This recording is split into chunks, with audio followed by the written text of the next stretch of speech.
What is going on, Sherman? Keith here, and here's another tech tip.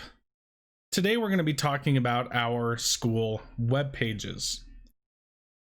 First off, with the web pages, I want to go over our expectations regarding these web pages. First, we need to have our contact information. If we have new or prospective parents, or parents that just simply need to get a hold of us, we need to be able to have a public place for them to find that.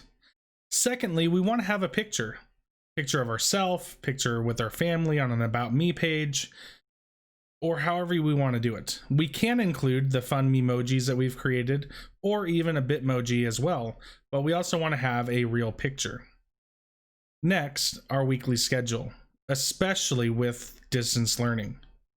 We want to make sure that our weekly schedule is on there both as text and or graphic with the text, as well as a video or audio explaining this. Also, it is very important that we update this as we update or make changes each week. Lastly is the Remind widget. It's helpful, but it is not an expectation. The Remind widget will allow parents to see what we put on our class feed in real time as we send it out. They will not see any responses to it. They will only see what we send as a public link. So let's go ahead and switch over to our other page, which gives us the information on this. And in order to edit our website, we're going to go to admin.sherman.nsd131.org. Once there, it'll bring us to the login page. Now, your username should be just like your email, only without the @nsd131.org. Password for default, for those that have never signed into this before, is capital N, capital S, capital D, 1, 2, 3, 4, 5.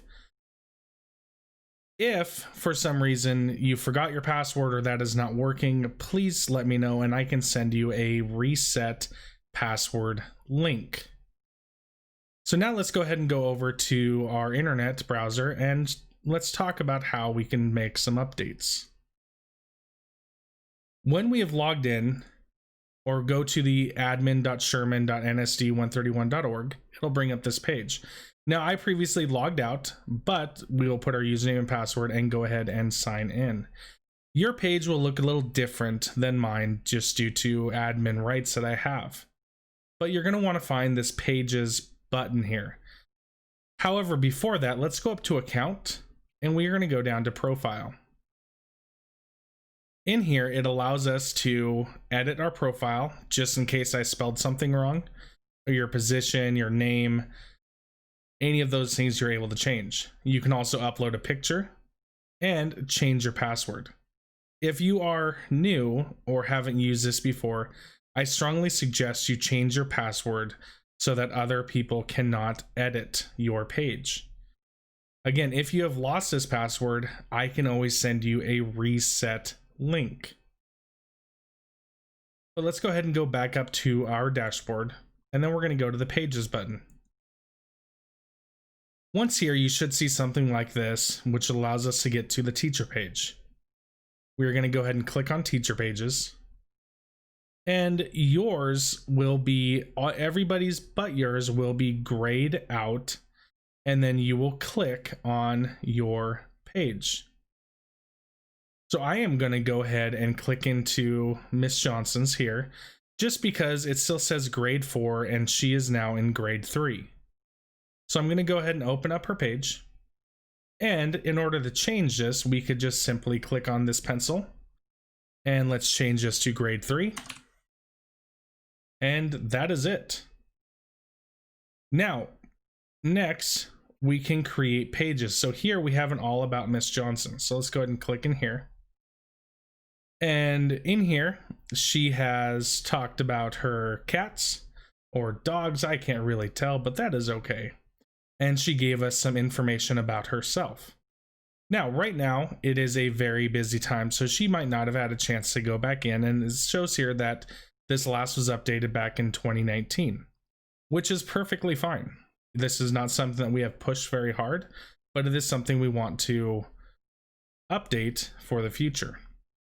Now, in order for her to do this, she would just simply click in here, which is going to allow and open up this toolbar. So it says, I am a 4th grade teacher, which she is not anymore. And we're going to change this to 3rd grade teacher at Sherman Elementary.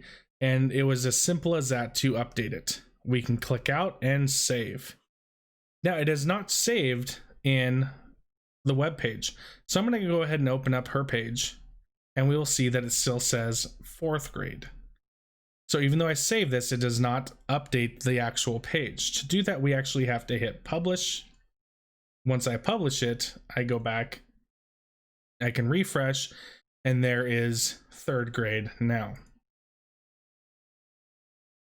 On her picture here, if we click in, we can actually make her picture larger if we wanted to, but she used the photo gallery size. You can actually do this within content. So I am going to quickly save her picture.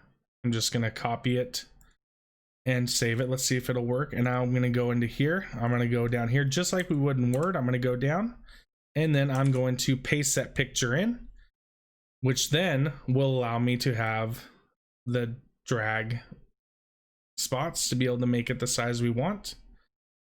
And I can save again and then publish. Now that it's published, I'm going to refresh, and you will see now that we have 2 pictures of her dogs. Within here, we have all of our formatting options. I can highlight it all and then center it. I can then highlight the picture, go ahead and center that, and I'm going to save the draft and publish. And then we go back here, and then it will save it in the middle. Now, again, that is all your personal preference on how you want it to look. I'm going to move it back so that I don't get in trouble with her. But I'm also going to just make this bold and show you that we have a few other options available. We can change a lot of these things here. We can change the formatting. We can change the font size. Let's just go up to 24. Let's go there. I'm going to save, publish. I'm going to go back and I'm going to refresh, and there you go. It's pretty much like a very, very basic version of Word as far as this goes. Now I'm going to go ahead and go up to the top here. I'm going to go to students. I'm going to go to teacher pages, and I'm going to switch it over to my page.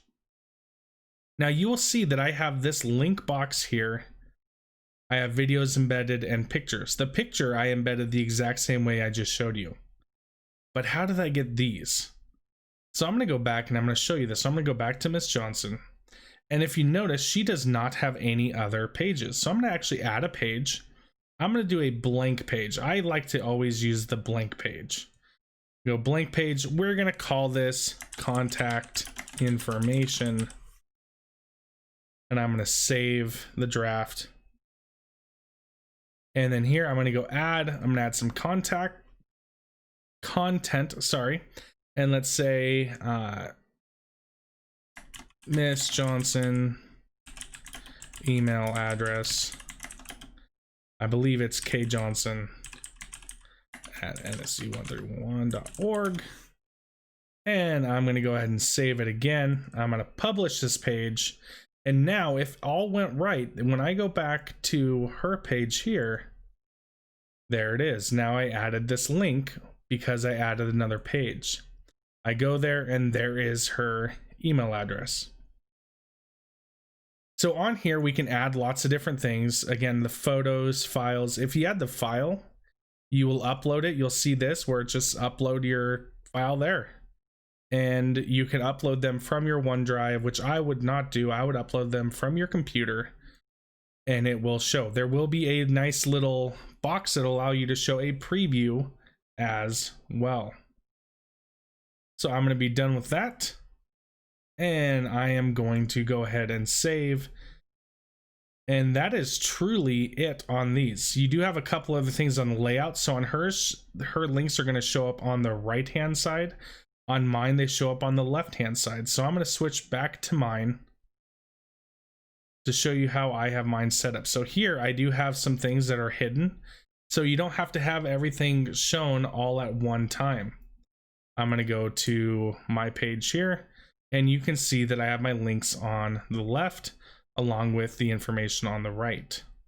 In the next videos, I'm going to explain to you how to upload a video to Flipgrid Shorts and embed that onto your web page.